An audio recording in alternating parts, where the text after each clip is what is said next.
The cameras, on the other hand, these are some really good sensors that Samsung threw in these models. Now, as you probably have seen before, like I said, I've done too many comparisons with this phone, so you probably haven't even wanted to see it. But that triple camera setup on the back, I think, is probably the best camera setup of this year so far, and I think it's probably better than the iPhone 12 Pros as well. I think the 12 Pros were good, but this Galaxy S21 camera is better, but it really isn't that much better than the Galaxy S20, if I'm being honest. I feel like from the S10 to the S20 was a pretty big upgrade. That was the first time we saw 8K on a Samsung phone in that caliber, and this one maintains that 8K, which I'm happy about. I'm never going to use it, but I'm glad that I have that capability if I wanted to use it. You have 4K at 60 on both the front and the back as well, and this camera has that triple camera setup that I always talk about. The wide angle lens, telephoto lens, and ultra wide sensors. Those are very important resolutions to have on a device like this. And as I mentioned before, you don't have to go ahead and do anything crazy with this phone.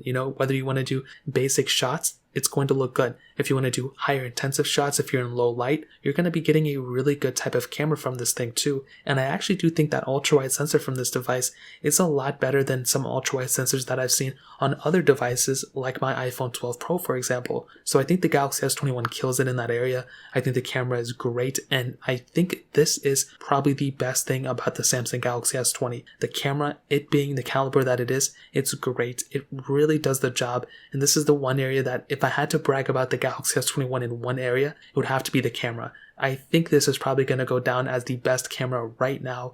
Probably any phone, to be honest. That probably goes to the S21 Ultra. But this is, this whole entire series of devices probably has the best camera in my opinion. So in terms of camera quality, that pretty much covers it up. Now